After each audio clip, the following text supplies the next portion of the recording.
აქციებმა, რომლებიც დაიწყო გასული წლის ნოემბრის მიწურულს 29 ნოემბერს და გავუბედავდა ვიტყვი, რომ იმ აქციების სათავეებთან პირველ ათეულში თუ არა ასეულში მაინც ვინც გავიდა რუსთაველის გამზირზე გახლდით მეც, ვიყავი მეც, როგორც ჩანს თავი ამოწურა, რაოდენ სამწუხაროც არ უნდა იყოს ამის აღიარება, ეს იყო ჰეროიკული ბრძოლა, ბრძოლის ომის ერთი ეპიზოდი 220 დღე თუ არ ვცდები თუ მეტი არა, საქართველოს მოქალაქეები იყვნენ ქუჩაში და ახლაც არიან. ამოწურა მეთქი თავი ამას რომ ვამბობ, ეს არ ნიშნავს იმას, რომ რუსთაველის გამზირი დღეს არ უნდა იკეტებოდეს, ხვალ არ უნდა გადაიკეტოს, მაგრამ ამ ტალღამ მაინც თავი ამოწურა ერთი და მეორე ჩვენ ვხედავთ ობიექტური რეალობა ეს არის, რომ სულ უფრო ცოტა მოქალაქე გადის ქუჩაში სწორედ საღამოობით 8 საათზე 9 საათზე იკეტებოდა ხოლმე რუსთაველის გამზირი და თუ ადრე კეტავდა პირობითად რაღაც 800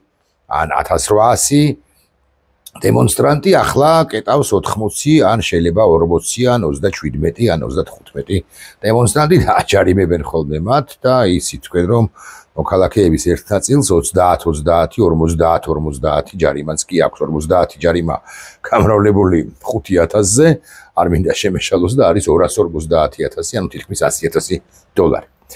ამოწურა თავი მეთქი ამას ვამბობ, მაგრამ სულაც არ ვაკნინება ამ აქციების მნიშვნელობას და კიდევ ერთხელ ვიმეორებ, არანიშნავს ეს იმას, არ ვგულისხმობ იმას, რომ ხვალზე არ უნდა გავიდეს ხსენებული 80 კაცი თუ 120 კაცი და არ უნდა გადაკეტოს. რუსთაველის გამზირი რასაკვირველია, ამასაც თავისი ხიბლი აქვს, ამასაც თავისი მნიშვნელობა და დანიშნულება აქვს ამგვარ აქციებს. მაგრამ მე გუშინდელმა აქციამ ორგანიზებულმა პოლიტიკოსების მიერ და პოლიტიკოსებზე ყველაზე ინდივიდუალურად არა, ყველაზე ვიტყვი, უბრალოდ ესე ერთიანად მოვიხსენიებ მათ. მე მიბიძგა ფიქრისაკენ წამაფიქრებინა, რომ სრულიად ახალი აზვირთება ტალღა უნდა დაიწყოს და იწყება კიდეც მით უფრო შემოდგომიდან. ეს იყო ერთგვარი პროლოგი, ან თუ გნებავთ ასე ვიტყვი, პრელუდია და მე როგორც ვხედავ და როგორც ხვდები, პოლიტიკოსები, რომლებიც პოლიტიკურ სივრცეში ბრუნდებს, საზოგადოების გულში ბრუნდებიან, აი ეს ძალიან მნიშვნელოვანი ასპექტია, ისინი უკვე შემოდგომიდან შესაძლოა აგვისტოს თვეშიც და უკვე შემდგომ პერიოდში, ვიდრე 4 ოქტომბერს არის ხო არჩევნებად წოდებული ფარსი, ისინი ააზვირთებენ და ეს ძალიან კარგია. აზვირთება ხომ თავისთავად კარგია და კარგია ასევე ის, რომ პოლიტიკოსებს ნდობა უბრუნდებათ საზოგადოებაში. დიახ, მე მესმის რომ 29 ნოემბრიდან ვიდრე დღევანდელ დღემდე, ვიდრე გუშინდელ დღემდე პოლიტიკოსებს არ იღებდა საზოგადოება. ამ საზოგადოებისა მესმის, იმიტომ რომ ისინი იყვნენ არსებითად დევალვირებულნი, თუმცა მას შემდეგ რაც ჩვენ გვყავს პოლიტპატიმრები, პოლიტიკოსი პატიმრები, არ გულისხმობ ამ შემთხვევაში ასე მაგალითად ანდრო ჭიჭინაძეს, კიკნაძეს, სხვებს და სხვებს არამედ გულისხმობ პოლიტიკოს პატიმრებს. ამ ხელისუფლებად წოდებული ბანდის ამგვარმა რეპრესიულმა ქმედებებმაც შეუწყო ხელი გულმიბრუნებას პოლიტიკოსების მიმართ. მით უფრო იმის გათვალისწინებით, რომ არც ერთი ბჭყალებში თუ ბჭყალებოთ საკრიტიკო, არც ერთი ბჭყალებში თუ ბჭყალებოთ უგვანი პოლიტიკოსი ბევრს მართლაც შეიძლება მიაჩნია, რომ აი ასე მაგალითად გიორგი ვაშაძე არის ცუდი პოლიტიკოსი. გაქვთ ამის უფლება. მაგრამ არც გიორგი ვაშაძე და არც ზურა ჯაფარიძე, არც ნიკა გვარამია და არც გივით არგამაძე და სხვები, ვინც არის ახლა პატიმრობაში, ნიკა მელია. ისინი არ გამტყდარან, ისინი არ მოდრეკილან, ხო? ზურა ჯაფარიძე საერთოდაც გივით არგამაძის არ იყოს, წერილზე აგზავნის, სხვა ძალიან საინტერესო წერილებს, პოლიტიკოსთა წერილები არ ვიცი რამდენად ცალკე, მაგრამ უნდა მოიკრიბოს სხვა სინდისის პატიმრების წერილებთან ერთად უნდა გამოქვეყნდეს, მრავალტოლმეული არ ვიცი, მაგრამ ერთი ორტომეული მაინც გამოვა, იმდენად კარგად არის, წყობრად არის ჩამოყალიბებული და არა მხოლოდ ემოციაა გადმოცემული, არამედ კარგად გვაცნობს ეს ამა თუ იმ მოქალაქეს, მათ შორის პოლიტიკოსებსაც. მოკლედ ამ ამბავმა პოლიტიკოსები რომ ციხეში აღმოჩნდნენ, რომ ისინი არ გატყდნენ და ასე შემდეგ საზოგადოებას ათქმევინა, აფიქრებინა, რომ ესენი კარგები არიან. ხო, ისეთები არიან, როგორებიც არიან, მაგრამ არ არიან თლად ისეთები, რომ ჩვენ ახლა შევდგეთ, მივდგეთ, მოვდგეთ, გავაკრიტიკოთ და კიდევ ერთი რამე რაც მოხდა, ჩემი აზრით გიორგი გახარიასსა და ხაზარაძის მიერ ჩემი აზრით დაშვებულმა შეცდომებმა კიდევ უფრო მკვეთრი არ ვიქნები. ადგილობრივი თვითმმართველობის არჩევნებში, ანუ ფარსში, მონაწილეობის სურვილმა განაპირობა, ვინც არ მონაწილეობს მათ მიმართ ნდობის გაორმაგება, გაათმაგება, გაასმაგება და საზოგადოება გულმიუბრუნდა, საზოგადოებას გაუჩნდა ნდობა ამ უკომპრომისო მოცემულ ეტაპზე, მოდი ასე ვიტყვი, იმიტომ რომ საბოლოო ჯამში თავს ვერავისზე ვერ დადებდა შეცდომაზე უშვებდნენ ხოლმე წარსულში, მაგრამ აი დღეის 20 ივლისის მდგომარეობით უკომპრომისო პოლიტიკოსების მიმართ გული კი მიუბრუნდა საზოგადოებას და კარგია ეს. კარგია რომ ტრიბუნა გაჩნდა, კარგია რომ ამ ტრიბუნაზე გამოდიან პოლიტიკოსებიც და არაპოლიტიკოსებიც. იმიტომ რომ აქამდე როგორ იყო, რამდენი აქცია გაიმართა, იმ აქციებზე იშვიათად გამოდიოდა მხოლოდ პრეზიდენტი ზურაბიშვილი, რომელიც ლაპარაკობდა ერთობაზე, ერთობის აუცილებლობაზე. შედგა ეს ერთობა მინიმუმ 8 პოლიტიკური სუბიექტისა, 8 პოლიტიკურ სუბიექტში მყოფი ბევრი პოლიტიკოსისა, რომლებიც აჩვენებენ და რომლებიც ამბობენ პირველ ყოვლისა, რომ ამ ფარსში, როგორც ასეთში, ოქტომბრის არჩევნებში არ მივიღებთ არჩენება წოდებულ ფარსში, არ მივიღებთ მონაწილეობას და მთავარი არის არა ადგილობრივი არჩევნები, არამედ დემოკრატიული სწორი სამართლიანი საპარლამენტო არჩევნები, რომელიც ბიზნესმა ივანიშვილმა ბანდიტმა უნდა დანიშნოს. და მე მივესალმები ტრიბუნასაც, მივესალმები პოლიტიკოსთა აქტივობასაც, დარწმუნებული ვარ, რომ ეს პოლიტიკოსები სხვა აქციებსაც დაგეგმავენ და მივესალმები იმას, რომ საზოგადოებას აღარ აქვს ეს გულაყრა მათ მიმართ, რატომ არის ტრიბუნაზე, რატომ ავიდა და ვინ ავიდა, რა ვიცი, ბევრი ავიდა, ხო?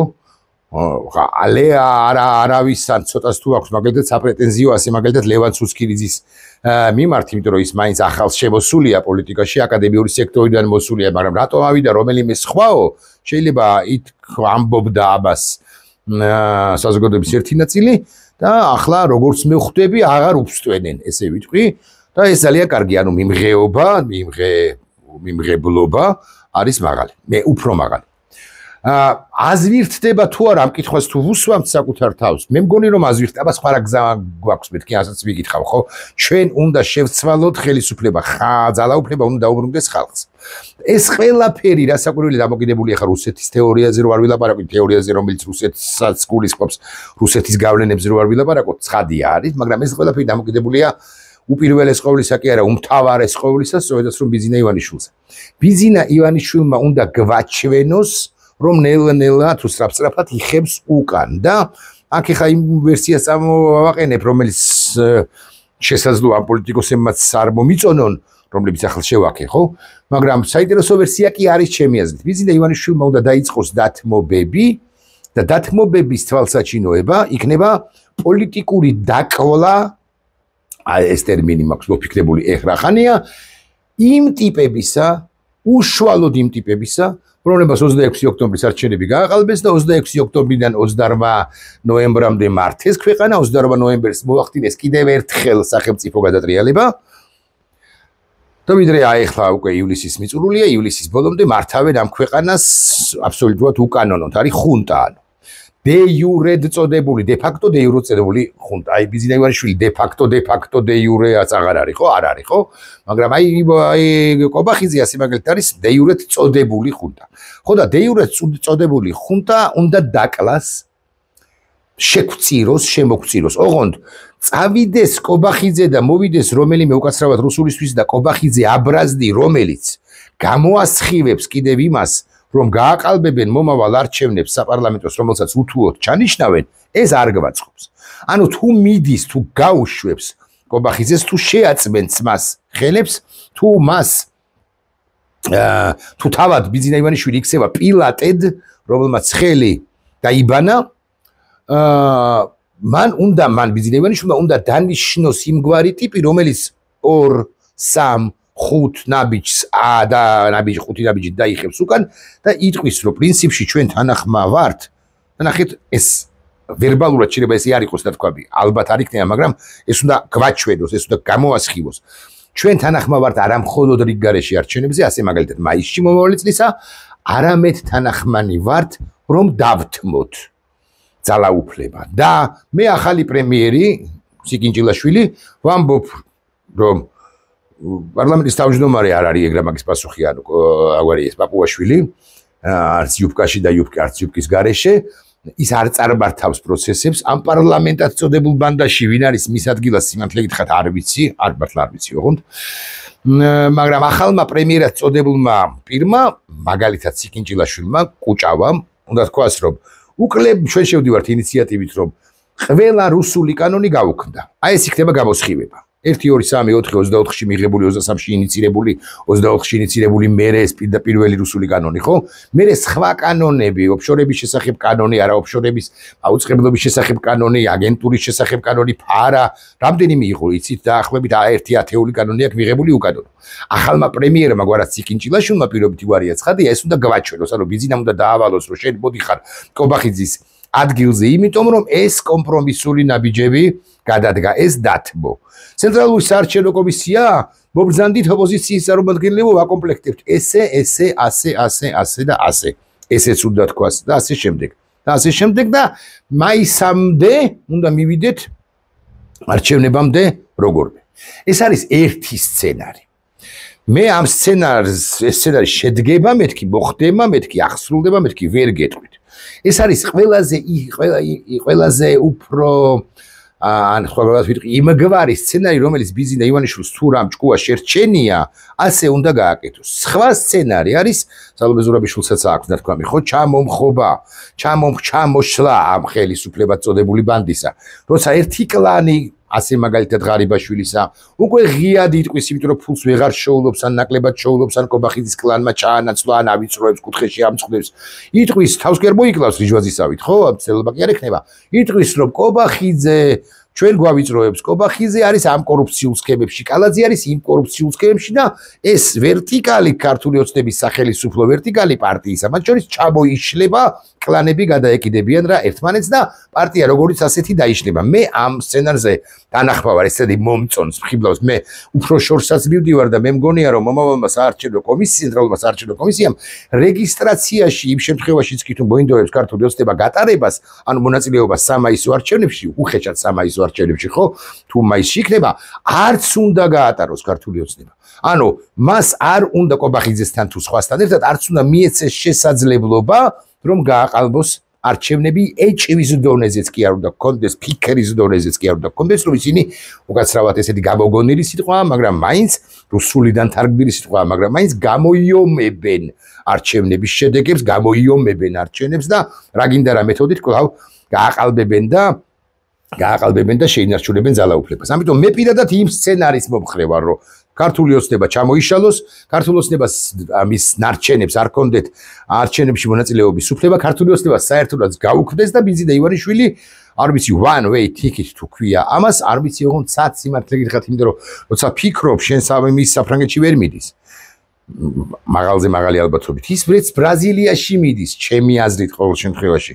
ბრიქსის წევრ სახელმწიფო ბრაზილიაში, ნუ ჩრდილოეთ კორეა გამოვრიცხოთ და ბელარუსი, მოსკოვი და რუსეთი ხო ისიც რა არის ფიქრი იმის დაობაზე რომ მას იქ ისე სულაც არ მიიღებენ როგორც იანუკოვიჩი მიიღეს ან ასადი უპატრონეს რა ამ უკანასკნელს სიმართლე გითხრათ ფიქრი ამის დაობაზე გეკნება წაგწდება სიტყვა ამის დაობაზე და წაგეფიქრება ამის დაობაზე ამიტომ მე არა ვარ ბოლომდე დარწმუნებული რომ ბიზინა ივანიშვილს სრული უსაფრთხოების გარანტიები აქვს თუმცა აქვე გეტყვით ერთ საინტერესო ინფორმაციას მოგაწვით ამ 6-8 თვის წინ ოღონდ სახელს ვერ დავასახელებ ეს არ მახსოვს სიმართლე გითხრათ ესე პირდაპირ მნიშვნელობით სახელი კაცისა მეგონი ვილაპარაკე დაახლოებით 6 თვის წინ 7 თვის წინ ამ თემაზე არ მახსოვს ერთი პასაჟი მე გქონდა მე აქ შემოხვდა ერთი სრულიად უცნობი კაცი ჩემთვის რომ ესეთი ბრგე კაცი იყო ახალგაზრდა ბიჭია პრინციპში ჩემზე ბევრად ახალგაზრდა 30-35 წლის კაცი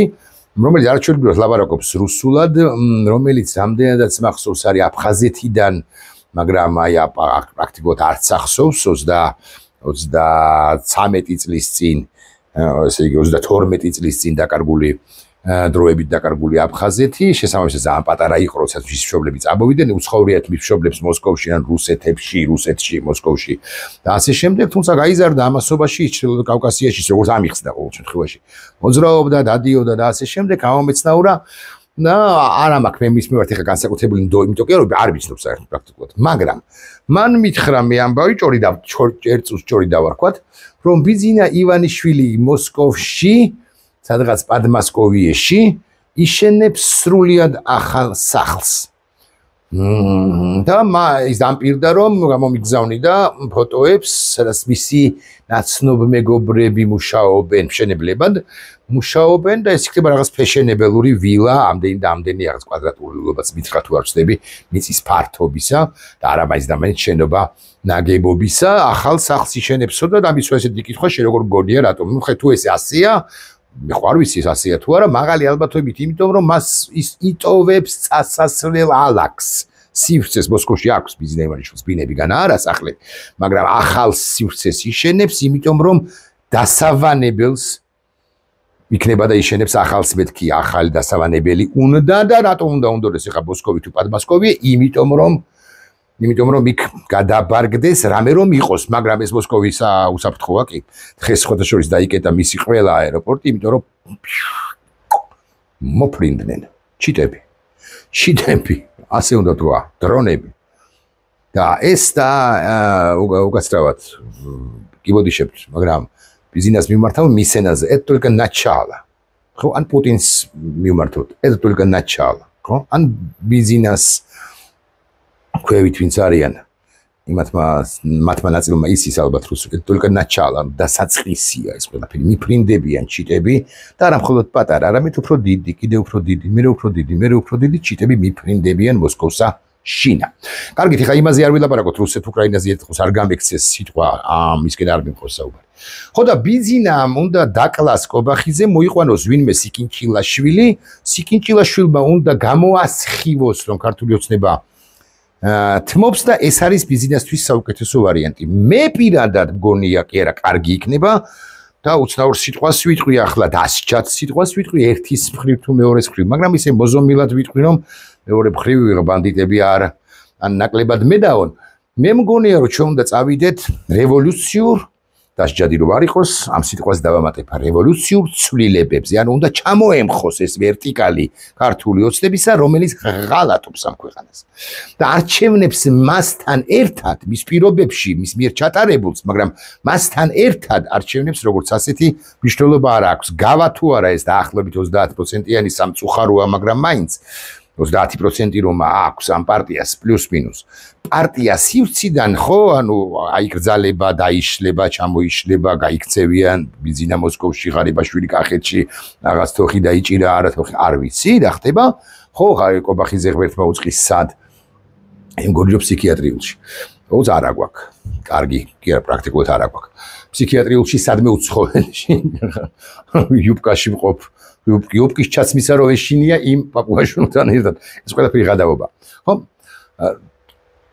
ესენი გავლენ თუ არა 50% სივრციდან, 50% შეავსებს ვინმე. აი ვინ შეავსებს რაოდენ სამწუხაროც არ უნდა იყოს, მე მინდა დავამწუხრო პოლიტიკური პარტიები, რომლებიც მათ გადაწყვეტილება მიიღეს ადგილობრივი თვითმმართველობის არჩევნებში მონაწილეობის თაობაზე, ეს გადაწყვეტილება რომ არ მიეღოთ მათ და ისინი ყოფილიყვნენ არაპირდაპირ მნიშვნელობით ბარიკადებზე, ასე მაგალითად გუშინდელ აქციაზე, მათ უხეშად ჩემი წარმოდგენით ექნებოდათ 10%. ან 12 და 8, 9 და 11, 20, 22 ჯამი. მაგრამ ახლა მათი რეიტინგი, მათი ნდობა სამწუხაროდ წუხვარ განულებულია, გაოთხებულია თუ გრებავთ ასე ვიტყვი. ხო, ამის ნათელი დასტური იქნება გაყალბებით თუ გაყალბების გარეშე ჩატარებული ადგილობრივი თვითმმართველობის არჩევნები, რომელშიც ჩხოროწყუს რეგიონშიც, რაიონშიც კი არის ძლიერი საქართველო, არის რამდენი დეპუტატი შეიძლება ყავდეს ახლა ჩხოროწყუს 7 თუ 10 პირობითად დავარგვალოთ, 10 მანდატიდან 2 ძლიერი საქართველო ჩხოროწყუშიც კი ვერ აიღებს ჩემი წარმოდგენით. ავიცი ხა ღმერთმა აგაღებინოთ მე კი ამასაც არ ვიტყვით რომ ჩხოროწყუში 3 დეპუტატი გეყოლებათ თუ 10-ვე ამასაც არ აქვს პრინციპული მნიშვნელობა ჩვენი ქვეყნისთვის. 20 წუთი ამასობაში იწურება ბატონებო, მეგობრებო.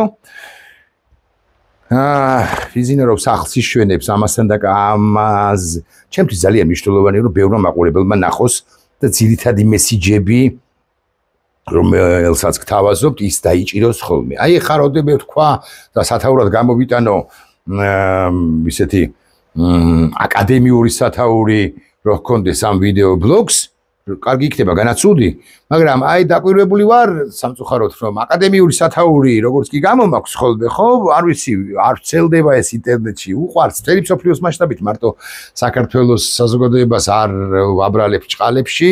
უყვარს საზოგადოებას ისეთი სათაურები მოყვითალოს არ დავარქმევ შეგნებულად ისეთი იმგვარი ჰედლაინები რომლებიც თვალით შეაჭმევინებს ან თვალის ჭამს ასე რომ ამბობს და მე ისინი მათ შემოეყურებათ ხოლმე ვიდეო ბლოგი. ამიტომ თქვენი ზნებართვით არ ბიწყიდოთ, მე დავარქმევ ამ ვიდეო ბლოგს ბიზინა მოსკოვში დიდ სახლს სასახლეს იშენებს, ესე დავარქვათ. ვიდეო ბლოგსაც ასეა თუ არა არ ვიცი, მაგრამ მაინც რომ იქნება და მესიჯი იმის თაობაზე, რომ ბიზინას აქვს ეს გამოსავალი, ირაკლი კობახიძის დაკლა. ბიზინა თუ ამაზე არ წავა, მაშინ ის ჩამოემხობა, მეორე მესიჯი. მესამე მესიჯი რომ პოლიტიკოსებს უნდა ვენდოთ და ძალიან კარგია რომ აზვირთდება და სწორედ პოლიტიკოსებმა აიღეს ხელში ინიციატივები, მესამე მესიჯი და ასე შემდეგ ეს მესიჯები იქნება და თქვენთვის იყოს საინტერესო. ბიზინა სახლს კი რა სასახლეს იშენებს მოსკოვთან. წავიდეს. ისე ამბობენ ხოლმე, ხო? ჯანდაბამდე. მოდი ნახოთ კიდე სად არის ჯანდაბა. მე კი ვიცი სადაც არის, მაგრამ მაინც. მოდი ChatGPT-ს ვკითხოთ სადა თუ იცის. შეიძლება არ იცის. ეს ChatGPT-ს ხანდახან ახურებს ხოლმე. ყოველ შემთხვევაში ჩემი თქვენი არ ვიცი. რო ყველა სხვადასხვა ისინი გვაქვს. სად არის ChatGPT? სად არის ჯანდაბა? მე კი ვიცი, ბოდიშ ვიხდი, არ გაგიმხილ, სად არის ჯანდაბა? სანამ მეთქვის მანამდე გეტყვით რომ ინდოეთშია. სად არის ჯანდაბა? რას გვასუხობს, აბა? ფრაზა სად არის ჯანდაბა ქართულად იკითხება where the hell is it? სად არის ჩონჩოხეთიო? მოკლედ მამან არ იცის და აი თუ დავგუგლოთ გინდა ერთ წამს მართლა საინტერესოა. ჯანდაბა ის იყო ChatGPT. ჯანდაბა სად არის? ქალაქი. არა მე კი ვიცი კვლავ ვიმეორებ, მაგრამ მაინც. სიტყვა ჯანდაბა ესა ეს არის ჯეჰანაბადი ვიკიპედია ნოღა ინდოეთში შტატი ბიჰარის ცენტრალურ ნორთის ჯეჰანაბადის ოლქში ალბათ ადმინისტრაციული ცენტრი საქართველოს გეოგრაფიული სიტყვა ჯანდაბაში გილინდას და ასე შემდეგ. ნუ ეს ისა მეგრულად არის, მაგრამ ნუ ვენდოთ მეგრულ ვიკიპედიას ხო. ესეა ჯანდაბაში დელიკატესს ჭამენ. ისტორია და ასე შემდეგ. ინდოეთის ქალაქების სია. გნებავთ ინდოეთში მოგზაურობა. აჰა, ჯანდაბა და ჯანდაბამდეც გზა გქონიათ. არ ჩვენ ჯანდაბა როგორც ინდო და ასე შემდეგ. მოკლედ ჯანდაბამდე არ ვიცი, ინდოეთის ჯანდაბას გულისხმობ. ესე ფიგურალურ ჯანდაბას რასაკვირველია და ამ ფიგურალურ ჯანდაბაში კი და რეალურ ჯოჯოხეთ მოსკოვში, ჯოჯოხეთი ქალაქია, ხო? საერთოდ ჯოჯოხეთი ქვეყანაა რუსეთი. ბიზინა ივანიშვილს გზა ხსნილი აქვს. რა ვიმღეროთ მე, რა უნდა მომღეროთ, მოვიფიქროთ რა, რამე სიმღერა. დავაი დასვიდანია რო იყო ეს დეგენერატორიზმი, ეგეთი პონტში.